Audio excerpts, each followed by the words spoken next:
Alright, so this is a story.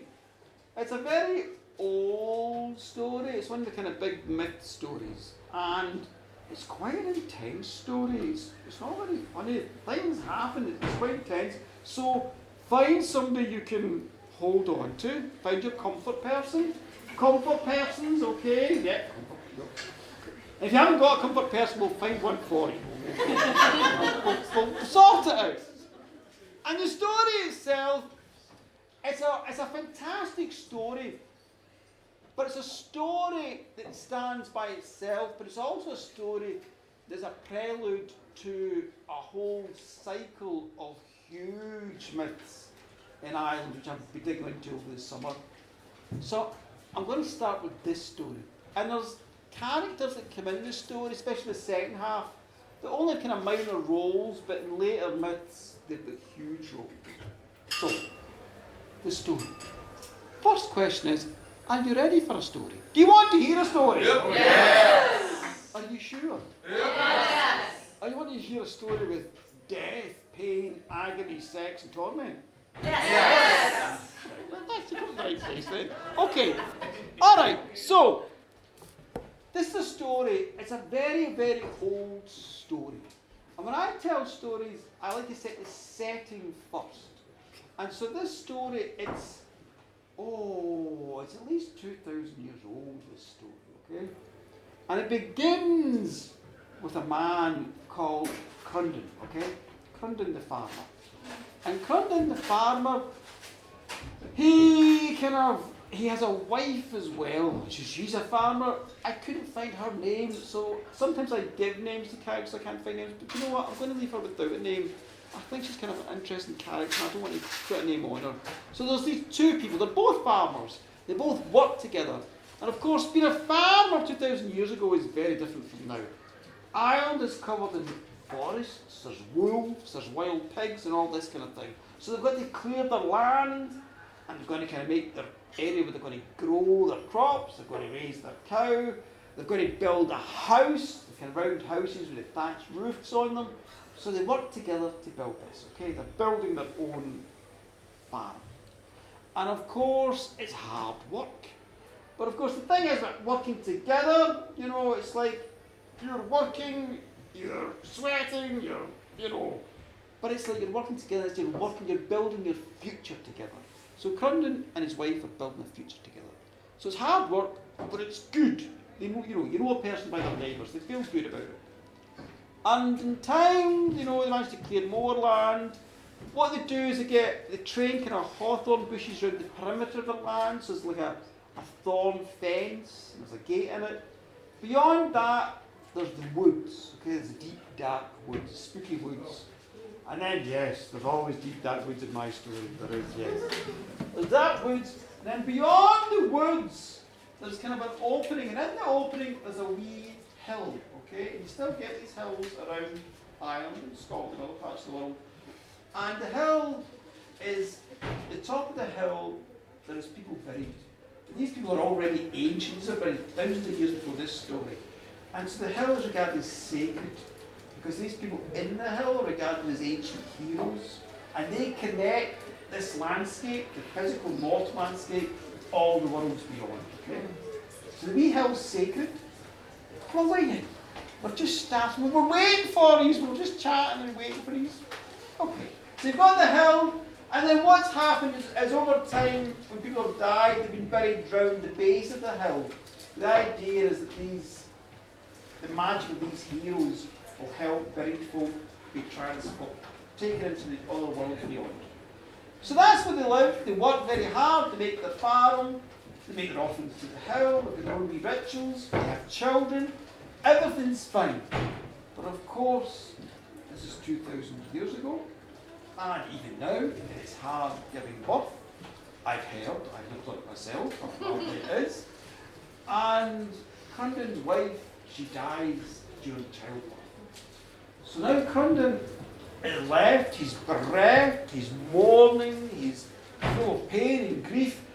But he manages to do everything correctly. He manages to take his wife, or his wife's body, he gets her through the dark woods, He takes her to that hill and he buries her at the base of the hill. And he does the proper rituals and the proper songs and all that kind of thing. And basically he's handing his wife over to whatever powers there are to take her on her next journey. So he does that. And then he comes back to his farm. And so he's still working on the farm, but it's harder now. Half the work is, the person working was gone. So he's doing everything now. He's looking after the children, he's repairing the roof, he's looking after the crops, he's looking after the cow, he's repairing the fence. He's doing all the work now, and he's exhausted. But he's still managing to keep going, because he's got children to look after. So he's keeping it going. And he has these wee moments of pleasure as well with his children, the laughter of his children. But it is hard work, and he's exhausted. And then one day, everything begins to change. Okay? So one day he gets up early in the morning when the children are still sleeping. He gets up early in the morning to get a few things done. So this morning he gets up and he goes to the land where they grow their crops. They've been growing things, him and his wife. And he goes over there, the children are still sleeping, it's early in the morning, and he's let the land go, because he's been grieving. So now he's repairing the land, he's weeding, he's pulling up the weeds. And he's pulling up the weeds, and as he's pulling up the weeds, he's bending down, he's pulling them up, and he's breaking the ground, and he's getting the roots of the weeds out. And it's physical work. But as he's doing it, there's that kind of muscle memory thing going. He can remember doing it with his wife. And as he remembers doing it with his wife, he begins to remember his wife. So he's remembering his wife and how she worked with him, and how they would clear the land together. And suddenly he's getting all these lovely memories of his wife. All these good thoughts. I mean, there's grief and sorrow, but there's good thoughts as well. So he's working away at the land. And then as he's working away, suddenly he stops. Because he realises there's something amiss.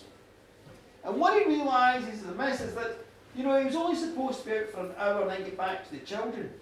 But in fact, the life around him's changed, and he realises he's been so lost in his memories that he's lost time. It's actually hours have gone by. Hours and hours. And suddenly, there's a little panic. Because he realises his children will be awake now, and they can be running around or getting lost or anything. So he turns around to head back to his house.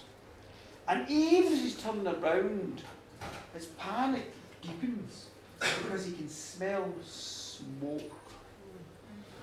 And suddenly, there's a fear in him and a shiver in him, because he's been teaching the children all the skills of their farm. He's been teaching them how to pull up crops and how to cook. He's also been teaching them how to work flint to make fire. And suddenly he can smell smoke. And there's a panic in him that the children maybe started fire. And he looks to the house, and the first thing he sees is there's smoke coming from the house. So now, there's a nausea in him, there's a terrible, terrible fear, and he begins to run towards the house. But even as he's running towards the house, the fear begins to change, because he realises the smoke's not coming from the house as such, it's coming from the hole at the top of the house, where the smoke's supposed to go, if you light the fire properly. So he's feeling, okay, they've lit a fire, that's fine. But he's still running and running in case anything goes wrong. And as he gets nearer to the house, he then smells something else. And what he smells is porridge. He smells oats and honey, and he can smell food. And it's really strange because his children cannot cook. And as a wee part of him suddenly realises and thinks, it's his wife. His wife has come back. And suddenly his heart rises, and he thinks, she's come back for me. And so now he goes up to the house, he goes in the front door, and there's the fire pit, and sure enough, there's a woman there sat in the fire pit. But as he looks at her, she turns around, and suddenly all that joy collapses, because it's not his wife. It's a stranger. It's a strange woman he's never met before. And she's sat on the fire pit, and she's making the porridge. And he kind of looks at her, and she looks at him, and I'm going to describe the woman, because there's lots of different descriptions. Firstly, it's quite startling to look at the woman. And all the accounts is her hair is very red. okay? And in some accounts her hair is as red as sunset, some accounts her hair is as red as embers in a fire, and in some accounts her hair is described as red as blood, freshly spilt blood, okay? Which is a bit ominous. She's got red hair, okay? That's why she's definitely got red hair. And she's looking at, and apparently she's very startling. And when I researched this story in all different versions, you never get the woman's name at the start, okay? And I love this, you don't get the name. When I'm thinking of this, when I tell stories, I'm a very visual person, I think visualise my characters. And the fact that she's got no name, she makes me think of Clint Eastwood. You know Clint Eastwood and The Good, the Bad and the Ugly and A Few Dollars More? That's the impression I get of this woman. She's got the Clint Eastwood look about her. She's quite startling. She's got the Clint Eastwood eyes. She's got looking at him. Porridge. You know, that kind of way. She's got bristles. She's got a cigar. She's got blood red hair. She's a very startling looking woman, okay? She's fabulous. And she's got the cigar, she's making porridge, and she's looking at him. And he kind of looks at her and goes, "Oh, thank you for making the porridge." She says, "No problem." Okay, she starts putting the porridge out. She says, "Your children are outside, they're getting berries." "Okay, thank you." So they kind of sit down, the children come back, they get berries, put the berries in the porridge. So they're eating the porridge. And Camden's looking at this woman, this startling woman with the fiery hair and the cigar, and he's looking at her. And she's looking at him, and she says, "I came because I noticed you needed help." "I do." "Well, I need somewhere to stay for a couple of days. If I help you, can I stay?" And Crumden's, "Sure, of course, you can stay, no worries, fine." He needs somebody to help him. So the woman with no name and the fiery red hair that looks like blood that's just been spilt from somebody's neck moves in, okay? And things begin to change, all right? She's kind of got her wee corner of the house there. She sleeps. She's helping out. She's working on the land. She's working on the roof. She's working with the children. She's doing all the things he does. She's cooking and all that. And she's got a shelter to stay. She's helping on the land. He's helping Crundon. He's getting somebody to help him. And over the days and the weeks and the months, she does not leave. Okay? But the curious thing is, Crundon doesn't actually want her to leave. Okay? He's got like a really cool goth chick has moved in. She's startling looking. And, you know, she's a hard worker. She's got fine biceps, as well as the stubble and the cigar and the fine red hair. He's quite content. And so when they're working together, you know this yourself. When you know somebody you meet, somebody you work together, you know that thing you move together, or you cook together, or you build together, your bodies start to get in the same rhythm with each other. And they get a sense of empathy with each other, okay? And empathy leads to sex. Okay, let's just get it, okay? So one night, Crumden, he goes in his wee corner to sleep, and he feels a weight behind him, and he turns, and there is your woman. There is Goth Girl in the bed with him, okay? So they lay together as husband doth lay with wife, okay? They doth, okay? They doth all night, they do their dothing, and then they fall asleep. And in the morning, Crumden wakes up, and he's very happy. He's a wee kind of skippy step, like, woohoo! And your one, the Goth Girl, is gone. And he's like, oh my goodness. And he kind of goes to the front, and it's just sunrise. And he sees that she's out the front there. And he's looking at her. And she's kind of stretching and all this kind of stuff, you know. She's kind of getting the creaks out of her body after a good night of doffing. And she's kind of doing all this. And he's watching her, and then she kind of leaps up. And then she runs to one end of the farm. And then she runs all the way back. And then she runs back and forth and back and forth. And as she runs, she gets faster and faster and faster. And Crundon's going, and then she's a bluff. And then she stops. And then she kind of leaps up. And she leaps over the fence into the woods. And he's like, huh? And then he sees her leap again. And this time she leaps over a tree. And of course, Crumden is starting to think, this is strange, okay? She looks over the tree, and there's also part of her thinking, oh my goodness, I've fallen in love with this woman and she's left me.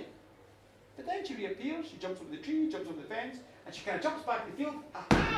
she runs up to the house and she's holding 2 rabbits. She said, you know what, I'm hungry after a night of doffing. I've got us some meat to eat. The wee rabbits are going to go, and she gets the rabbit, she smacks their heads on the ground, skins them with her teeth, puts them in the fire, and cooks them. Goth girl, okay, she's really, really cool, alright? So he's eating the food, she's eating the food, they're sat there, and he's kind of looking at her, and she's looking at him. And he starts to realise that this woman is coming into his life. There's something a wee bit different about it, okay? And he doesn't know quite how to approach this, because he realises he doesn't even know her name, okay? She's got the Clint Eastwood eyes, and the bristles, and the cigar, and the big hair. Doesn't know her name though. And he's looking at her, and he kind of goes, I'm really happy you've come into my life. She says, I'm very happy to be in your life. He says, well, it occurs to me when I was watching the field there and looking over trees and stuff that maybe you're not from around here, are you? And she kind of looks at him with a kind of wry smile and she goes, actually, I am from around here. I'm from around here. I'm around from everywhere. I'm from everywhere, above, below, and all around. I am from everywhere. And Crumden's going, aye? What's your name then? And the woman looks at him and she finally tells him her name. She goes, my name is Macha. And Crumden looks at her and goes, your parents named you after Macha? She went, no, I am Macha. Crumden looks at her and goes, Macha? You're really Macha? She goes, yes. She says, Macha, the woman that thousands of years ago turned into a great fiery sky spirit and flew over the Firbolg and threw darts of madness on them so they started slaughtering each other. Yes, she said. Huh. Macha, the woman who a couple of 100 years ago the kings of Ireland disrespected, so she seduced their sons and then she slaughtered them all during sex. Yes, she said. But don't worry about it. He says, no, I'm not worried. It's like the worst place to go. He's looking at her, and suddenly he's realising this is Macha. You know, he understands this is absolutely her. This is the powerful warrior deity. And she's sleeping in his bed. And he's kind of looking at her and going, oh, wow. Well, thank you. He says, no, thank you. Oh, he says, no, I really appreciate you coming and staying with me, but I'm a bit confused because I got the impression you had a troubled relationship with mortal men. And she said, well, I do. I have definitely had my problems with men. They've disrespected me and they've suffered for it. But you, I passed this way and I saw how you buried your wife. And I saw the respect you gave to the hill. And I saw the work you did to keep the farm going and raise your children. And suddenly I realised here was a mortal man that I could respect. He was a mortal man that had true strength. But I saw you were suffering, so I thought I would help you. And I came to help. And then I stayed because I fell in love with you, Crumden's looking at her, and he's kind of like, wow. And his wee heart's beating, and other parts are beating. He's kind of, oh my goodness. But you know that thing, and this is a lad thing. Lads, you know what? You get the perfect goth chick moves in. She comes out to be a deity. You should just accept it and enjoy things, okay? But guys, sometimes they get a bit confused, a bit insecure, they've got to ask questions and all this, you know? And he's feeling a bit insecure. He said, I'm a bit confused, Owen, you are a deity. She went, don't worry about it. He said, well, you know, if you're going to live with me at some point, I'm mortal, I'm going to die, and you're going to live forever. She says, I know, but you know what? We'll enjoy the moment we have. And Crumden goes, okay. But he's looking at him, he says, you know what? You've lived so long, you must be very wise. You know, you must be wiser than me. And she looks at him and goes, well, you know what? You're immortal. You have such short lives. Every moment you live is more important than the lives of immortals. You have your own wisdom, Crumden. Crosby goes, no. Yeah, I need more knowledge. I need to be wise. If I want to live with you, I want to be as wise as you. I need wisdom. So Macha looked at him and said, you want wisdom? I do. You want more wisdom than you have now? I do. Okay, she said. I'll help you get more wisdom. But listen to me now. It will be a hard way of learning. Are you ready for that? And Crundon looks at him and goes, yes. Whatever it takes, I will do it. Become even more wise, I will do it. She says, okay. Do you trust me? I do. Do you love me? I do. Will you do what I tell you? I will. She says, okay. Tonight, you will go to the hill there. The hill where the dead are buried. And you will go there and you will mock the dead. And Crundon looks at her and he goes, of course, I will do it. If that's the way I will do it, I trust you, I will do it. So that night, that's what he did. Macha walked into the fence there, and he stepped to the fence alone, and he walked through the dark woods. It was night time. And of course, sometimes the branches were so thick together, there was no starlight, and it was like walking through a cave of darkness. And you could hear all the sounds around him, and there was a fear in him, and a trepidation, and also a terrible awareness of what he was about to do.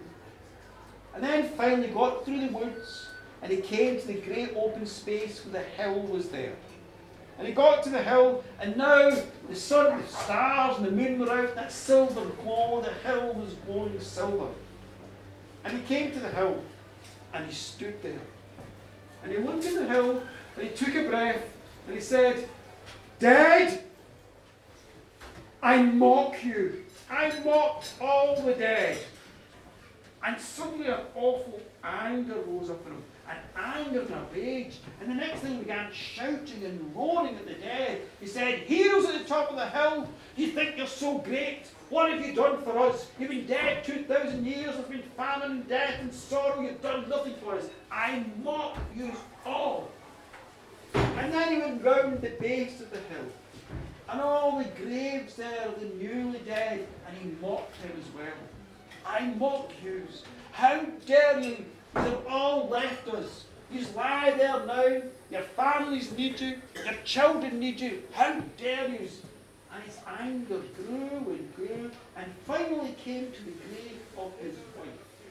And in his wife's grave, the anger was so iridescent, he almost burned with rage. And he shouted at his wife, How dare you? Of all the ones here, I hate you more and I mock you more. How dare you? You have left me, you have left the children. How dare you? And he roared at her. And as he roared at her, he wept and he fell to the ground and he beat her grave. And later on, the sun was beginning to come up.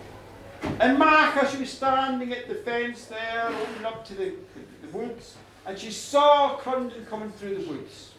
And his face was black and stained with tears, and his clothes were ripped. And he came through. And she took him into the farm. And she said, Did you do what I told you? And he said, I did. Did you mock the dead? I mocked the dead. And she said, What did you learn from them? And Crundon looked at her and said, I learnt nothing. They said nothing to me. Not even a word. They were absolutely quiet. I learnt nothing. And Macha looked at him and said, Okay, so tonight you must return to the hill. And this time you must praise the dead.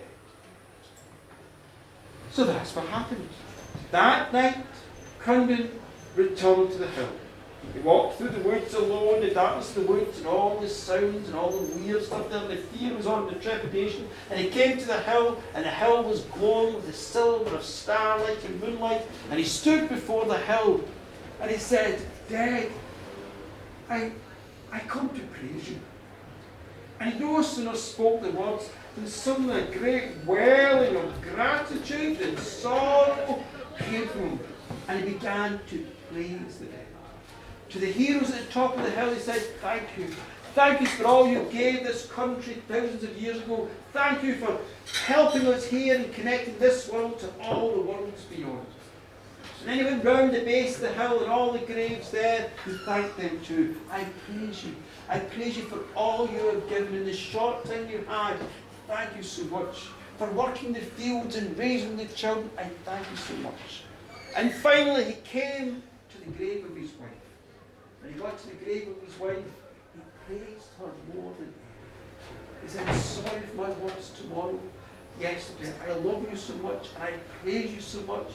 You've done so much for me. You've helped so much. I could not have had the family. I could not have had the children. I could not have had the life I have now without you. I praise you above all else. And with that he fell to the ground and he wept to his wife's grave and he sang the songs that she loved and he spoke to her all that night. And in the morning he returned to Macha and Macha said to him, did you praise the dead? And he said, I did. And she said, what did you learn from the dead? And he looked at him and said, I learned nothing. They did not speak to me. It was all quiet. I learned nothing from them. And Macha looked at him and said, there, that is wisdom for you. And Cranton looked at her and said, what do you mean? She said, that is the wisdom of the dead. And if only mortal men were as wise as dead men, they would be so much happier. And Cranton was confused. I don't understand. She says, listen, the dead are in their own moment. They are in their own place and in their own moment and in their own time, and they are content with that. They are content and they are quiet.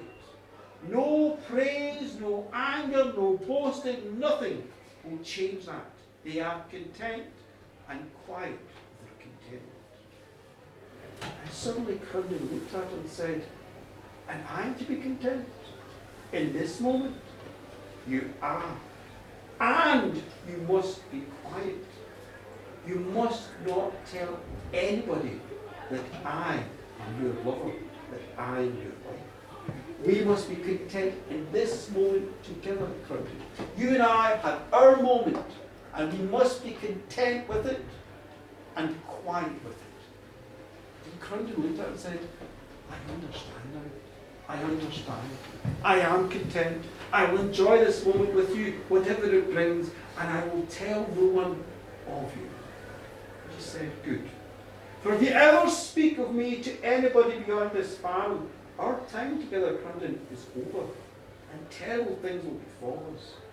So be quiet and be content. And Crandon said, I will.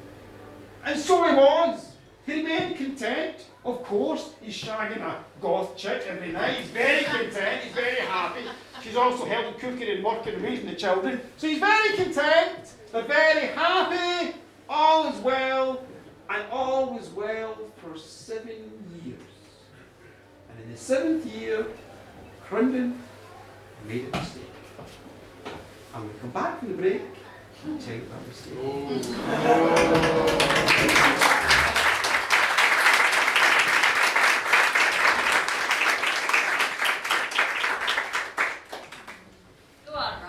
Go on, Rob. Go on. I'll see you all in 5 or 10 minutes and you'll find out what's going to happen. That's just the prelude. Things are going to get weird. Thank you. I'll be over there. You can chat to me. Sign up to the podcast. Get your iPhones out. The Celtic Tales Chronicles. It will change your life. You can buy a book over there. You can hang out with Kerry or myself. I'll see you all in 5 minutes. Are you ready? Are you ready for a story? Yes. Are you sure you're ready? Oh, God. Yeah. Okay. For this one, you're definitely going to need comfort people. It's going to get a bit wild. I'm going to have a cup of tea, keep me going. Alright. So, we have Crandon, we have Macha, and they have 7 years of contentment. Okay, everything is well. The children are, the children are growing, and the farm's expanding. Crandon's not telling anybody about his new love, but somehow wealth is coming to him and influence is coming to him over that time. And during this time, other things are happening. Other things are going to impact on his life and Macha's life. I'll tell you now.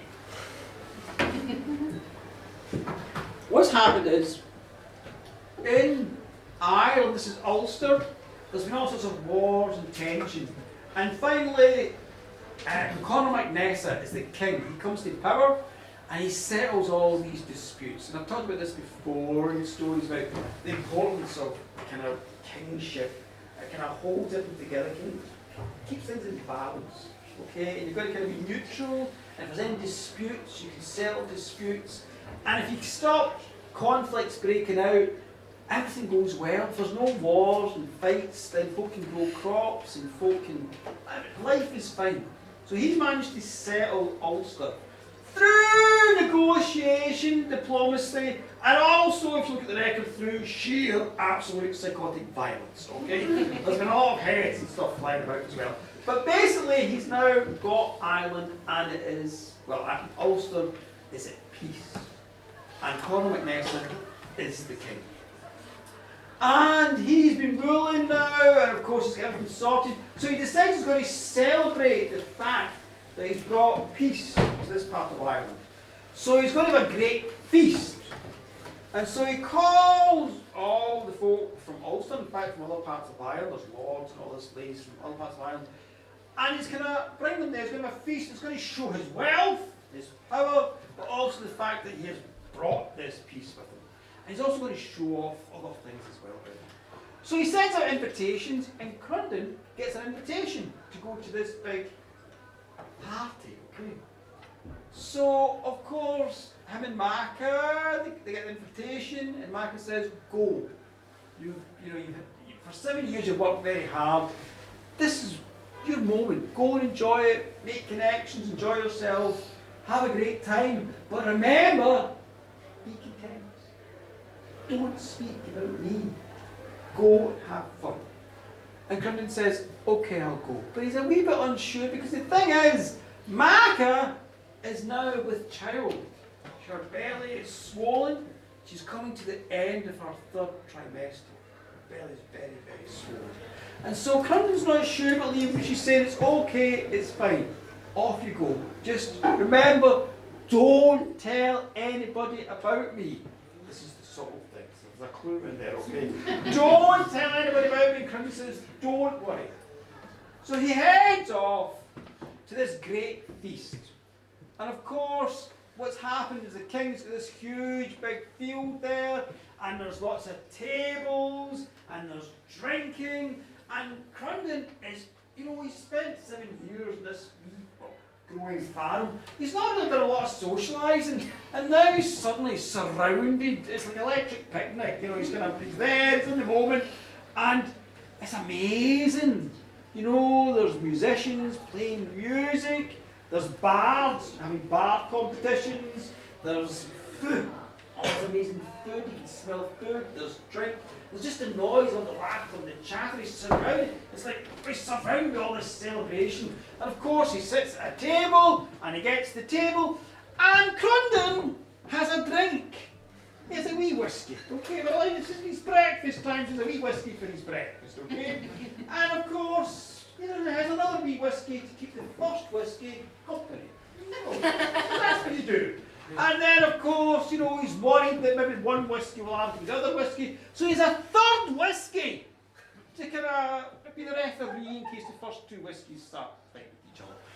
But of course, Crundon's a wee bit lightheaded. He doesn't drink much, but he's got 3 whiskies in him. And he's at this table, and there's lads there, they're all joking, and one of them sees he's drinking the whiskey, and they're saying, listen, you have to dilute the whiskey. Whiskey can send you mad. I know what you do. Now you drink some stout. So he drinks a pint of stout, and then he drinks another pint of stout. He does, absolutely. Drinks another one to keep that one company, and a third one just in case they start arguing. So now he's had his breakfast, and he's feeling very happy. And then he starts wandering around, he's got his fine clothes on, he's going to shake hands with folks. He's having a great time. And then it's time for lunch, there's a big feast, and he's eating food, he's having a great time. And it has to be said, he's not sober, okay? He's very, very drunk at this point. So he's very drunk, and he's chatting away with folk, and somebody at his table goes, my wife is the most extraordinary looking woman in Ireland. And Crundon knows this is not true. He's got a wife who's got fine red hair and bristles, and clenches with eyes and it's like, ah! But he keeps it to himself, he holds his mouth shut, doesn't say anything. And he carries on drinking and feasting, he's very happy. And a wee bit more whiskey and some more stout, he's all getting very content. And then some other fella says, my wife, my goodness, she cooks the most amazing meals ever. And Crundon thinks to himself, well, my wife cooks even better. In fact, she's such a great cook, she's almost as good as me. But he keeps it to himself. He manages to kind of, he's content in the moment and he's being quiet and he's enjoying himself. So this all goes on and the day's going on, it's coming into the afternoon now. And so now Conor McNessa, he shows up. And a table is set up at the top of the field there, and he sits with his entourage there. And of course, he stands up and he makes a speech. Because he's the king, he makes a speech. And he's going about, when I first looked upon Ulster, it was racked with violence and anarchy. It was as if a storm was ripping it apart. And I came, and through my wisdom and my psychotic violence, I brought the peace to Ulster. And now you're all benefiting from it. Enjoy the meal, enjoy the drink, have a wonderful time. And when we're all finished with this, I want to show you something else. Because I've got myself a little present. Because you have to get yourself a little present, okay? I got myself 4 horses. I've got myself 4 horses. They are the most beautiful looking horses in Ireland. They're the finest horses ever. And he starts going on about how wonderful these horses are. And then he says, and my horses, they're as swift as the wind. My horses are faster than anything in Ireland. Nothing can outpace my horses. And poor Crundon, in his cups, at the table, he's trying to keep it to himself, but he says, my wife can outpace your horses. And he said it quiet because he was trying to keep it to himself. The thing was, the king had paused and nobody was speaking, and suddenly his wee drunken words, they echoed across the field and into the ear of the king. And the king stopped. And he looked and he said, who spoke there? And of course at the table was Crundon, there's all the lads around him, and all the lads kind of go, and all move away. And Crundon sat there, and one of the guys is going, hashtag him. And so Conor McNessa looks and says, excuse me, are you mocking me? And Crundon went, no sir, I did not mean to mock you, I'm very sorry sir, I'm very pleased you brought peace to Ulster and you quieted the storm and this is great and it's wonderful for all your horses. But you've said your wife can run faster than my horses, is that right? I might have done. And now Macnessa kind of looks at him, and Macnessa's a very wise king, but Macnessa is out by this. This is his moment, and here's this drunk farmer seeming to mock him. So he calls the guards, and they bind him up, and they bring him up to Conor McNessa, and they put him on the ground there. And Conor McNessa looks at him and says, listen, how dare you say this? I'm going to tell you this. I'm going to kill you. Oh, I am. I may not kill you, however, on one condition. If your wife comes here, and she races my horses, and she's faster than my horses, then I will let you go. And of course, everybody in the field bursts out laughing. This is hilarious. They're going to see this man making a fool of himself. His wife's going to get a fool of himself. And they're going to see an execution. It's definitely going to happen. So everybody's very happy, and they're all kind of cheering. Yay! And so the guards are sent off. They go back to the farm, and Macha's at the farm. She's kind of repairing the roof or something. She looks round, and she sees these guards. And she thinks to herself, oh no. And of course, she has to go with the guards. And they take her to the field with Conor McNessa's there, and all the folk are there, and Conor McNessa looks at her and says, are you his wife? And she goes, I am. And she's looking at Crumden, and Crumden's going, oh no. And the king says, listen, your husband has said that you can run faster than my horses. And Macha looks at him and says, my husband is just a farmer, he's obviously very drunk, let him go. And Cornelius says, no, he interrupted my speech. He has offended me. So this is what we're going to do. You will race my horses. I have a charioteer. They're going to attach the horse to the chariots. My favourite charioteer is going to race you. If you win, your husband will be let go. But if you lose, I will kill him personally. And Macha, she looks at the king. And I guess maybe Conor McNessa just wanted her to beg. Maybe just wanted her to humiliate him. Maybe didn't really want this to happen himself. But she looks at him, she says, how dare you? How dare you? And the king now gets angry and says, how dare you? You will race my horses. And now everybody's jeering, all the knights, and they're all laughing. This is hilarious. And it's more hilarious because, of course, poor Macha, her belly is swollen. She can barely walk. She's almost waddling as she's trying to move. And the idea of her running, this is hilarious. They're all laughing now and they're throwing things at her and they're having a great time. And she turns to them all and she said, how dare you? Have none of you any shame? Every single one of you has been born of a woman. How dare you? Have none of you the courage to stand up to your king and defend me in this moment? And nobody would speak up for him. And Conor McNessa called for his horses. And the horses were attached to the chariot. And then Conor McNessa called for the greatest charioteer in Ireland. And charioteers, just for folk, just to clarify, I'm just going to pause for a minute. Charioteers, they're not just folk who race horses. Charioteers are like elite warriors. Okay, they're the elite warriors. Because they need to be able to own, the craftsfolk that make their chariots, look after their horses, they've got to do all that, they've got to get their horses run into a battle, they've got to be able to work out strategies, and at some point they're going to leap off the horses and fight in the battle as well. So a charioteer is more than just somebody who races horses. A charioteer is the elite of the warrior class. These are powerful, clever, arrogant people.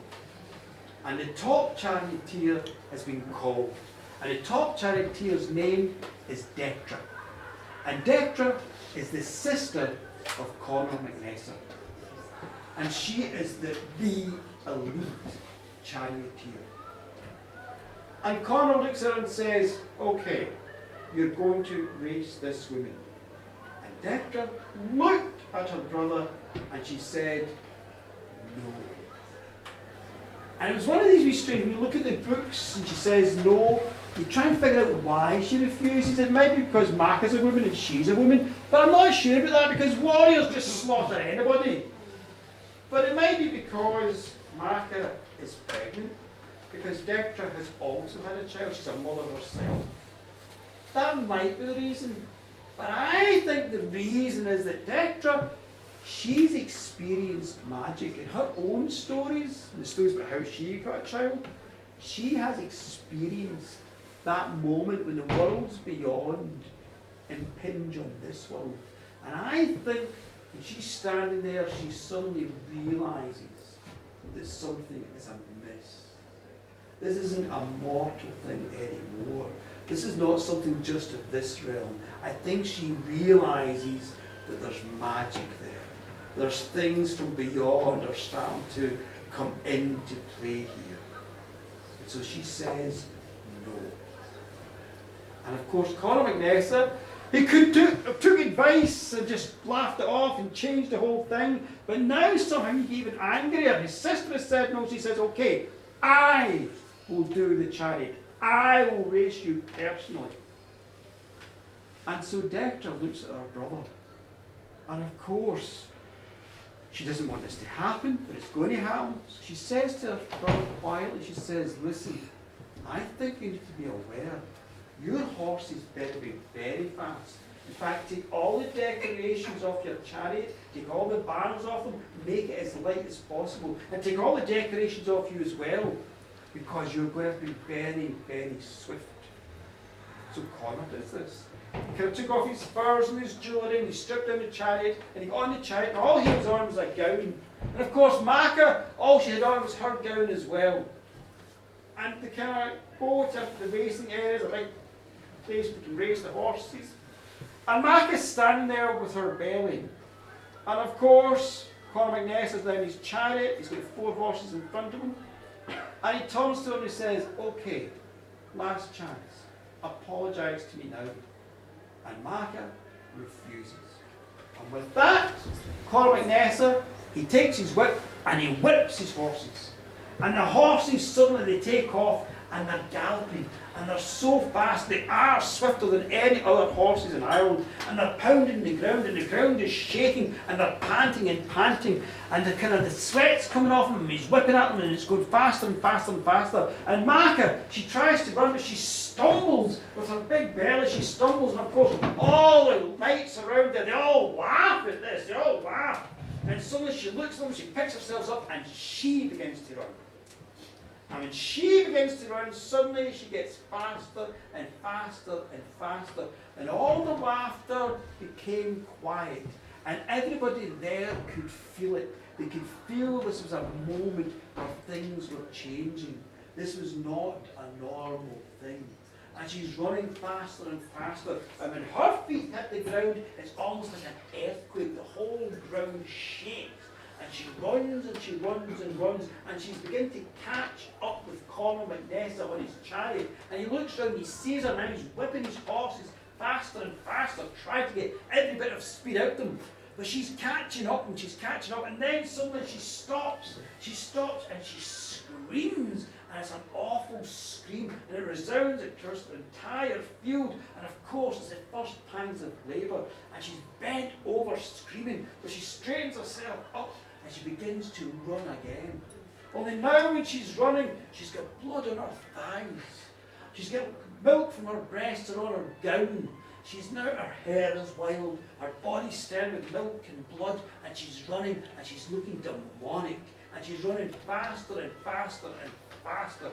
And of course, Conor McNess, he's whipping at the horses, and all around the field, folk are standing back, and they can feel it. They can feel the other worlds touching this world, and the magic and the power, and they can feel all this terrible moment that they're experiencing. And of course, Conor McNess can feel it as well. He's whipping his horses, and the finish line is just there a few yards away, and he's going as fast as he can. And of course, Macha in that moment, she roars, she runs past him, she gets over the finishing line, and she wins the race. But even in the moment she wins the race, suddenly she screams again. Only this now, the scream is even louder. Folk are holding their ears. It's a scream of terror and sorrow and grief. And she staggers to a tree and she holds the lowest branch and she crouches down and she gives birth. The children have been in her too long, they've not enough oxygen, and the babies are born still and lifeless. And Macha picks up the lifeless children. She holds them to her, she tries to bring life back to them, but nothing can be done. And in that moment, all the men there and King Conor McNess, they realise what an appalling thing they have done and what an appalling thing they've witnessed. And Conor McNess got off his chariot and he went to her and he said, I am so sorry, I am so sorry. And Macha looked at him and said, I care nothing for your sorrow, for your sorrow can never match mine. And she looked at Conor and she looked at all the men there and she said, I curse you. I curse you all. This is my curse. The day will come when Ulster will need you all, when it will experience the most terrible danger. And in that moment, all of you will be bent over with the pains of labour. And the pains of labour will last for 9 days, and you will be useless to defend Ulster. And I place this curse on every man from the moment he gets hairs on his chins to the moment he's an old man. I curse you all, and the curse will last for 9 generations. And with that, she held her dead twins and vanished. And so the curse of Macha was laid on Ulster. And Conall Nessa, who had been a wise king to that moment, tried to do everything to assuage that curse. He built a great mound in tribute to the dead children, and it became known as Owen Macha, the twins of Macha. And it's still there to this day in Antrim. And it was prayers said, and sacrifices made there, but nothing could lift the curse. And in time, the curse would come true. A great danger would come to Ulster. Another woman, Queen Maeve from Connaught, would raise an army to invade Ulster. And Ulster almost faced annihilation, for all its warriors were useless.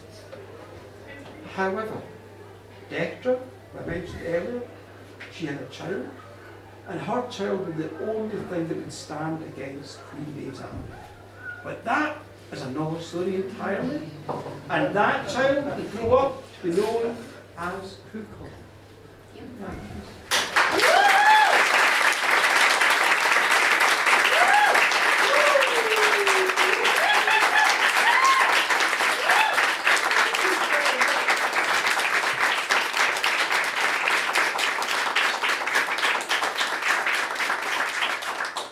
There may be a moral in there about respecting goth chicks. Just don't mess with them. So,